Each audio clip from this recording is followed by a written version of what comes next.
Hello students, good morning everybody. कैसे हैं आप सभी? आई थिंक आप सभी बहुत बढ़िया होंगे। टारगेट ऑनलाइन क्लास के माध्यम से जो वीडियो हम अपलोड कर रहे हैं उनको आप देख रहे होंगे, आप इनका फ़ायदा ले रहे होंगे। और अगर आप में से कोई स्टूडेंट नया है, इस चैनल पे आज पहली बार आया है, तो हम उनसे रिक्वेस्ट करेंगे कि इस चैनल को सब्सक्राइब करें, बेल आइकन को दबाएं और साथ में इसके लिंक में जाकर के पिछले जो वीडियो हैं उनको आप देखें और उनका फ़ायदा लें।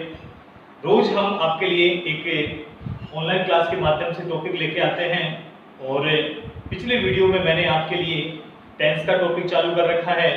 क्लास 12th का जो कंपल्सरी इंग्लिश का जो टॉपिक है नोटिस, वो हमारा चालू है, तो आप वीडियो में जाकर के देख सकते हैं पिछले वीडियो। और आज का सेशन हमारा रहेगा पास्ट कंटिन्यूअस टेंस। अब तक हमने प्रेजेंट के 4, पास्ट के 2, जिसमें पास्ट इंडेफिनिट हम पढ़ चुके हैं, और पास्ट कंटिन्यूअस अब हम पढ़ रहे हैं। तो अब तक हम 5 टेंस पढ़ चुके हैं और छठा टेंस 6 नंबर का टेंस आज हम पढ़ने वाले हैं। इसका नाम है पास्ट कंटिन्यूअस टेंस। तो जैसा कि नाम ही लिखा हुआ है पास्ट कंटिन्यूअस टेंस, तो पास्ट कंटिन्यूअस टेंस वो होता है जिसमें टेंस का मतलब है वर्ब, और वर्ब यानी होता है क्रिया जिसको हम कार्य कह सकते हैं। यानी पास्ट कंटिन्यूअस टेंस ऐसा टेंस होता है जिस टेंस में कार्य पास्ट में होगा, पास्ट यानी भूतकाल में होगा। ऐसा टेंस जिसमें कार्य भूतकाल में पास्ट टाइम में होगा, लेकिन साथ में कार्य के होने की स्थिति कैसी होगी? वह लगातार जारी रहा है, मतलब वो कार्य लगातार जारी था। इस जारी रहने की क्रिया को पास्ट कंटिन्यूअस टेंस के द्वारा दर्शाया जाएगा। इसमें जो कार्य है वो भूतकाल में जारी था, और भूतकाल में जो कार्य जारी थे उन कार्यों को हम पास्ट कंटिन्यूअस टेंस के माध्यम से बनाते हैं, ट्रांसलेट करते हैं और लिखते हैं और बोलते हैं। तो एक एग्जांपल लेते हैं। जैसे मैंने कहा कि Raveena was singing a song।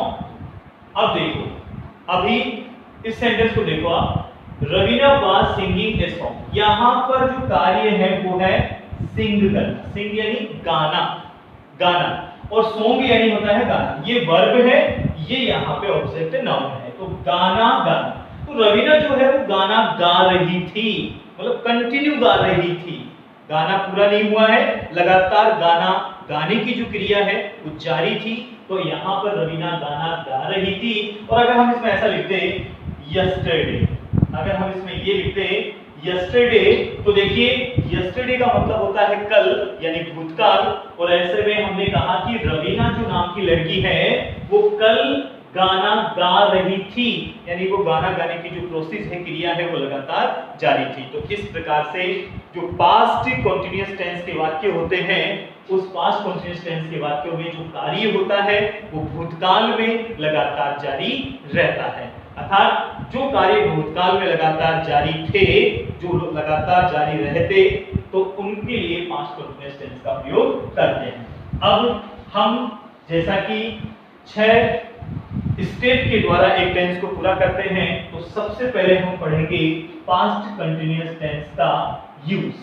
इसका यूज कहां-कहां होता है, सबसे पहले हम बात करेंगे इसकी यूज की। तो पहली कंडीशन तो ये हो गई कि पास्ट टाइम में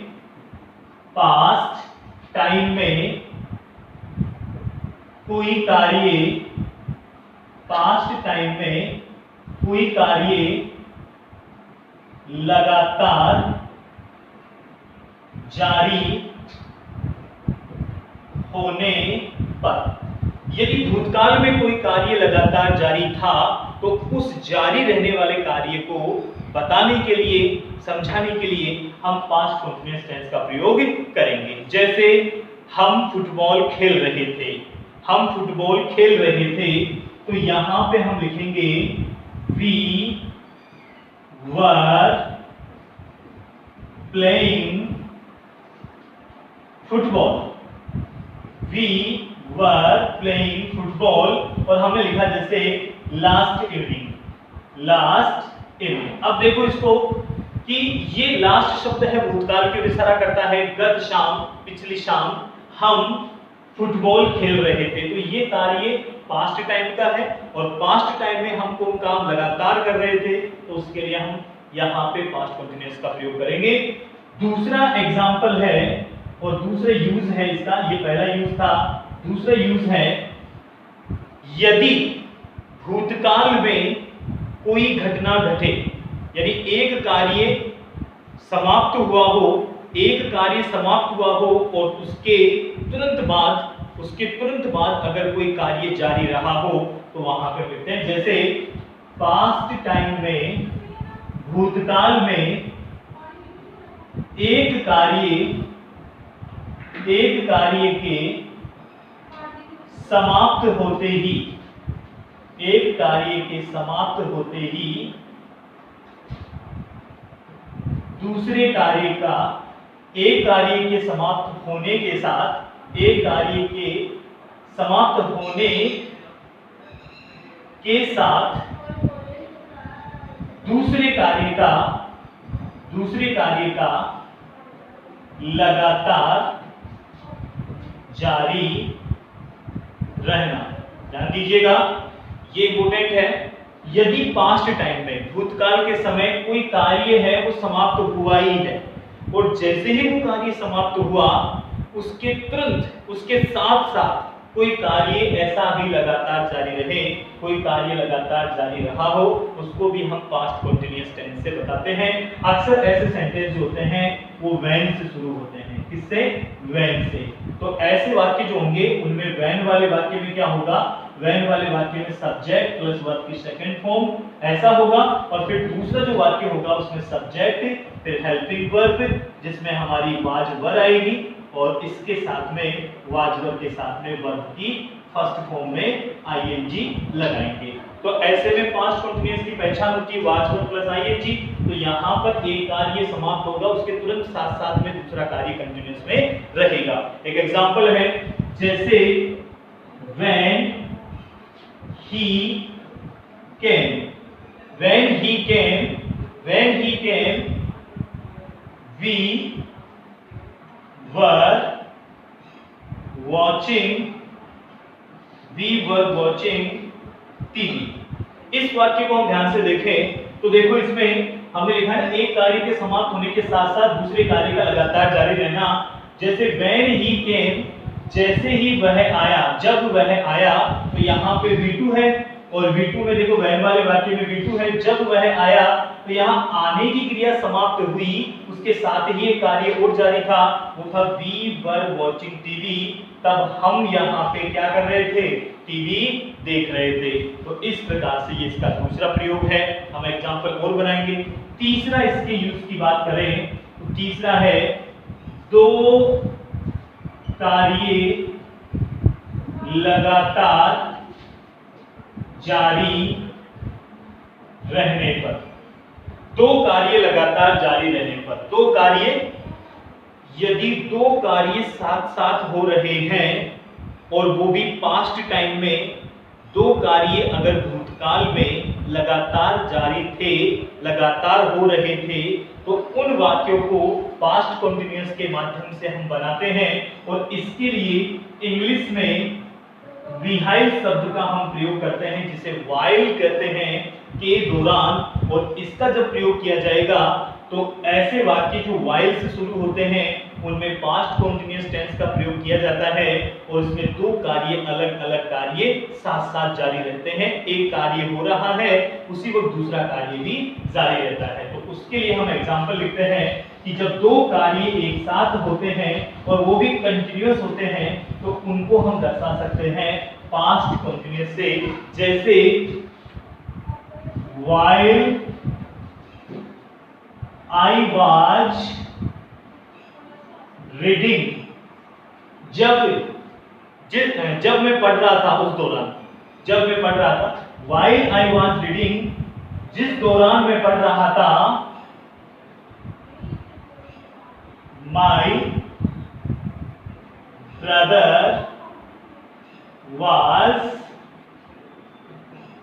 playing। अब देखिए यहां पे एक काम हो रहा है रीडिंग का और एक काम हो रहा है प्लेइंग का, खेलने का। एक काम है रीडिंग का, जब मैं पढ़ रहा था तो मेरा जो भाई है वो उस वक्त खेल रहा था, कोई भी गेम खेल रहा था। तो मैंने यहाँ पे बताया कि जब मैं पढ़ रहा था वो खेल रहा था, दो कार्य एक साथ हो रहे हैं तो वो पास्ट कंटीन्यूअस के हिसाब से वाज, यहाँ पे वाज आईएनजी सब्जेक्ट सब्जेक्ट और यहाँ वाइल का प्रयोग, ये हमारे इंग्लिश की रिकॉग्निशन हो जाएगी। तो इस प्रकार से हमने पढ़ा पास्ट कंटीन्यूअस का प्रयोग तीन स्थितियों में किया जाता है।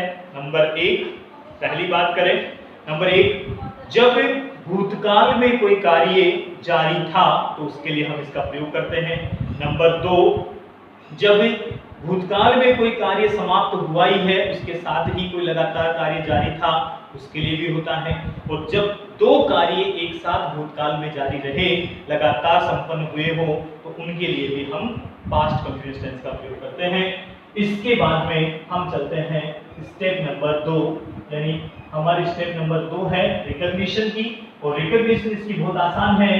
पास्ट कंटीन्यूअस टेंस तो यहाँ पे कंटिन्यूटी दिखेगी और प्रेजेंट इंडेफिनिट में जैसे रहा है, रही है, रहे थे, रही है, तो ऐसे में यहाँ पे आएगा रहा था, रही थी और तीसरा है रहे थे। ये तीन शब्द आपको जोड़ने हैं। यदि हिंदी वाक्यों के अंत में रहा था, रही थी और रहे थे, ये तीन शब्द अगर आपको दिखते हैं तो वो सेंटेंस पास्ट कंटीन्यूअस टेंस का होगा, पास्ट कंटीन्यूअस का वो वाक्य होगा।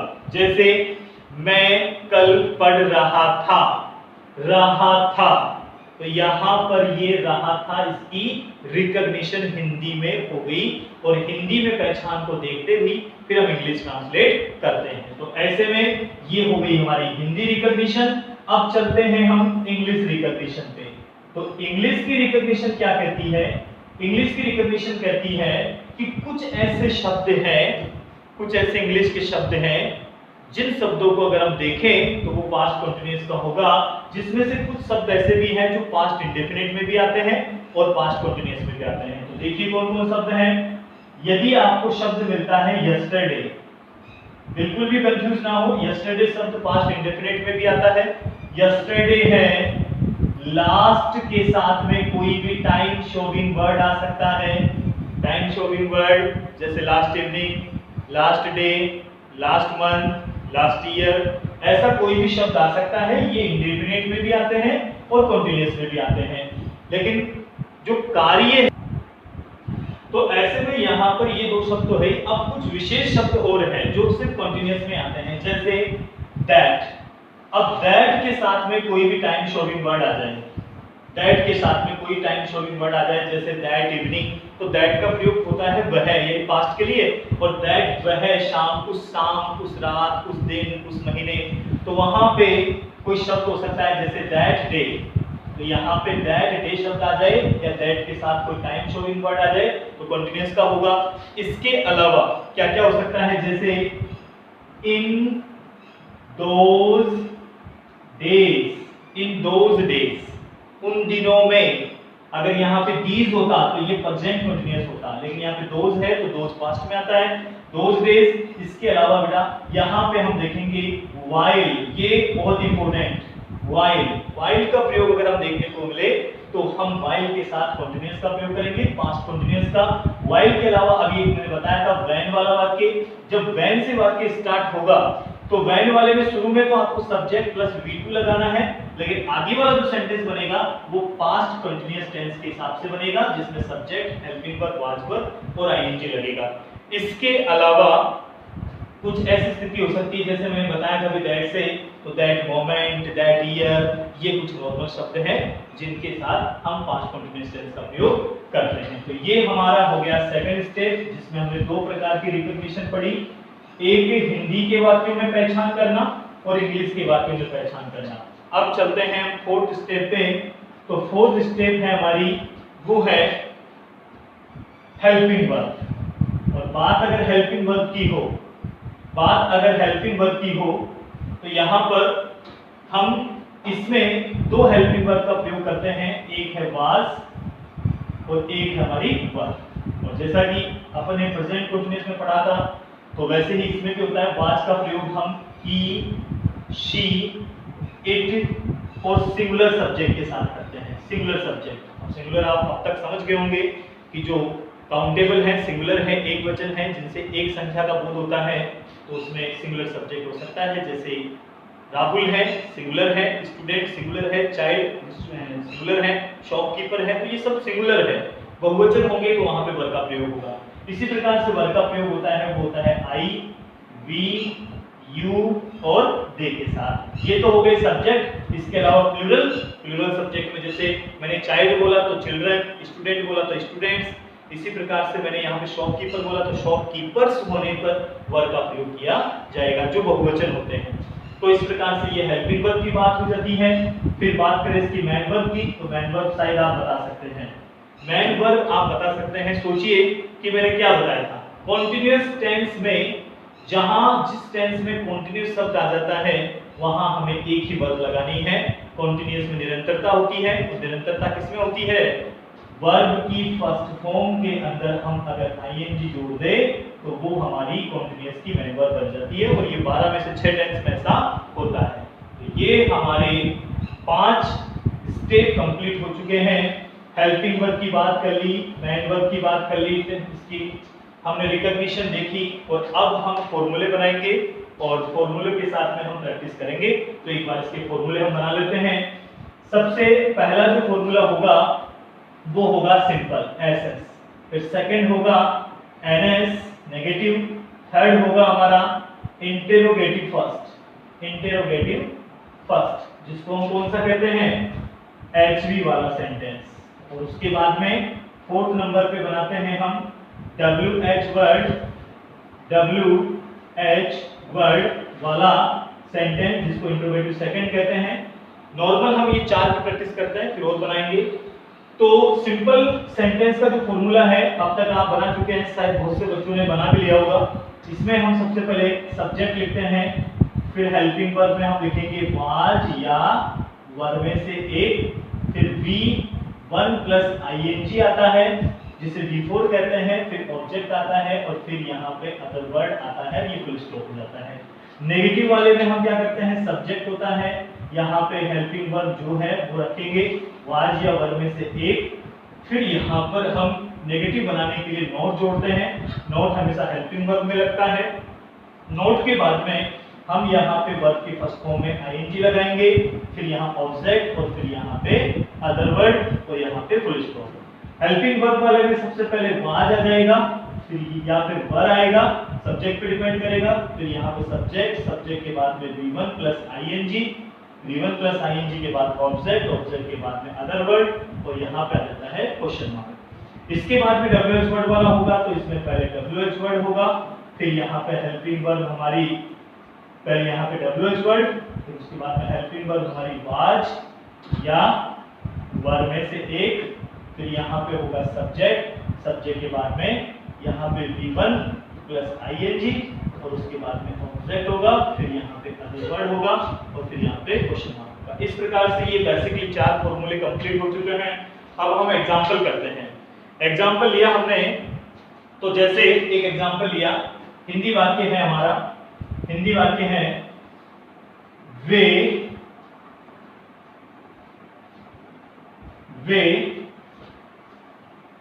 कल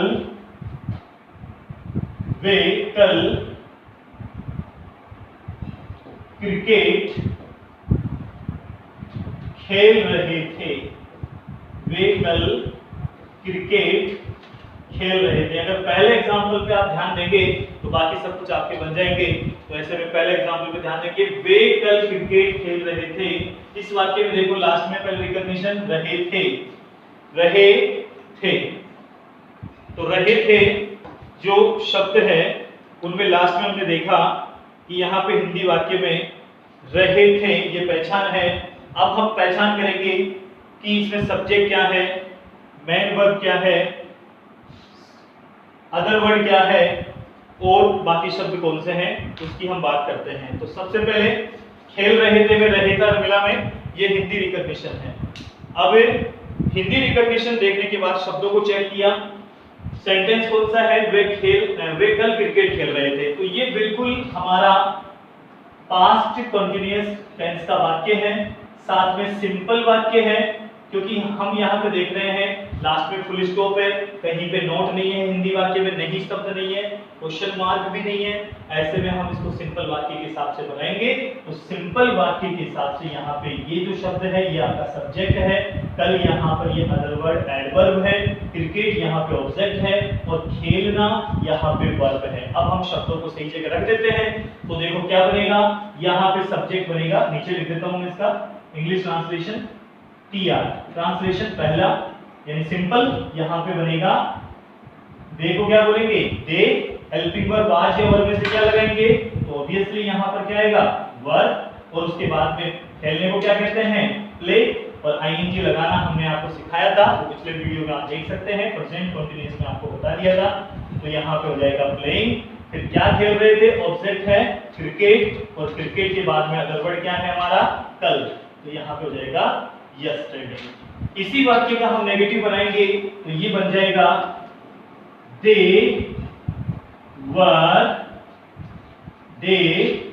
वर नॉट प्लेइंग क्रिकेट यस्टरडे। बात हुई है, ऊपर वाले हिंदी वाक्य में सिर्फ इतना सा बोलना है हमें कि वे कल क्रिकेट नहीं खेल रहे थे, तो ऐसे में ये हो जाएगा हमारा नॉट, और नॉट कहां लगता है, हेल्पिंग वर्ब के बाद। तो they were not playing cricket yesterday, ये हमारा सेकंड हो गया। अगर हमें इसे हेल्पिंग वर्ब वाला बनाना है तो ये हमारा बन जाएगा वर दे प्लेइंग क्रिकेट यस्टरडे। मैंने यस्टरडे को यहां पे लिखा है, देखिए यस्टरडे, तो यहां पे क्वेश्चन मार्क आ जाएगा, क्यों, क्योंकि हम इसकी शुरुआत कर रहे हैं हेल्पिंग वर्ब से, और ये तीसरे नंबर का फॉर्मूला आप चेक कीजिएगा, वाज वर्ब में से एक हमने लगाया, सब्जेक्ट के हिसाब से वर्ब, यहाँ पे सब्जेक्ट हमने लिखा दे, यहाँ वर्ब के फर्स्ट फॉर्म प्लस आईएनजी ऐसे कैसे, ऑब्जेक्ट ऐसे कैसे, और अदर वर्ड कॉम्प्लीमेंट्री वर्ड ऐसे कैसे, और ये चिन्ह यहाँ पे हमारा क्वेश्चन मार्क वाला आएगा। ये हमारा तीसरा बन गया। अब हमें बनाना है फोर्थ नंबर का सेंटेंस, तो फोर्थ नंबर का सेंटेंस क्या है, WH वर्ड। अब देखो इसके लिए हमें एक WH वर्ड बनाना है, तो हम इस वाक्य को, हिंदी वाक्य को कई प्रकार से बोल सकते हैं। हम ये भी तो कह सकते हैं वे कल क्रिकेट क्यों खेल रहे थे। अगर क्यों शब्द आया है तो क्योंकि अंग्रेजी हमें WH वर्ड के रूप में रखनी होगी, तो हम क्या बना देंगे, वे कल क्रिकेट क्यों खेल रहे थे। तो यहाँ पे देखो मैंने क्या जोड़ा है, वे कल क्रिकेट क्यों। अब क्यों लिखा है तो यहाँ पे क्वेश्चन मार्क आएगा, तो यहाँ पर ये हमारा जो क्यों है ये हमारा WH वर्ड हो जाएगा। तो ऐसे में इसकी अंग्रेजी क्या होती है, क्यों को बोलते हैं why, WHY, और उसके बाद में यहाँ पे पूरे शब्द वही है, तो यहाँ हेल्पिंग वर्ब क्या होगी, वर के बाद में सब्जेक्ट क्या होगा, दे के बाद में आईएनजी, तो यहाँ पे प्लेइंग, और प्लेइंग के बाद में क्या आएगा, क्रिकेट, और क्रिकेट के बाद यस्टरडे एज इट हम कॉपी कर देंगे, और हमारा क्वेश्चन मार्क। तो हमारा क्वेश्चन क्या बना, why were they playing cricket yesterday, वो क्रिकेट कल क्यों खेल रहे थे, ऐसा बन गया। और भी WH वर्ड है, जैसे हम इसको ये कह सकते हैं, क्यों को हटा दे, और क्यों को हटा करके हम ये कहें कि वे कल क्रिकेट कब खेल रहे थे, सॉरी वे क्रिकेट कब खेल रहे थे, तो यहाँ पे हमें इसको हटा सकते हैं, कल को हटाएंगे तभी तो क्वेश्चन बनेगा व्हेन से, तो हम आंसर में क्या बोलेंगे, कल खेल रहे थे। अगर घड़ी का समय पूछना हो तो हम ये कह सकते हैं कि वे कल क्रिकेट कब खेल रहे थे, तो वहां पर हो जाएगा समय 5 बजे, 6 बजे, 3 बजे, वो बता देंगे। इस प्रकार से ये हमारे सिंपल से इंट्रोगेटिव WH वर्ड तक बना दिया।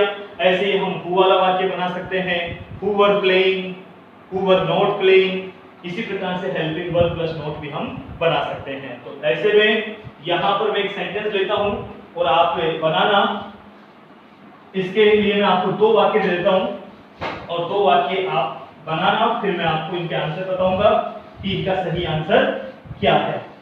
ये 2 सेंटेंस है। पहला, हम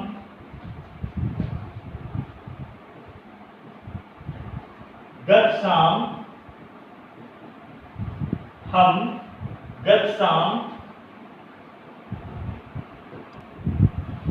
तो अब हमने इसके use, helping verb, main verb, फॉर्मूले, प्रैक्टिस हमने कर ली है।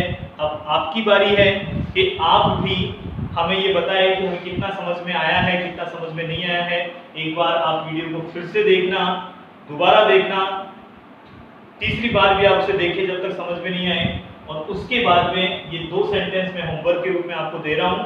आपसे उम्मीद है कि आप ये दोनों सेंटेंस बहुत सिंपल है, बना लेंगे। और सिंपल बनाने के बाद आप इसका नेगेटिव बनाना, इंट्रोगेटिव बनाना और भी वाक्य बनाना, तो मैं इनके कल आंसर आपको बताऊंगा। हम गत शाम अंग्रेजी अखबार पढ़ रहे थे, मैं कल तालाब में तैराकी कर रहा था। इनकी अंग्रेजी आप बनाएंगे सिंपल, नेगेटिव। तो उम्मीद है आज का वीडियो पास्ट कंटिन्यूअस का आपको पसंद आया होगा। अगर आपको वीडियो पसंद आया है तो आप इस वीडियो को शेयर करें और लाइक करें। साथ में चैनल को सब्सक्राइब नहीं किया है तो आप सब्सक्राइब करें और इसके बारे में लोगों को बताएं, जिससे कि ये सूचना सब तक पहुंचे। Thank you for watching. Best of luck.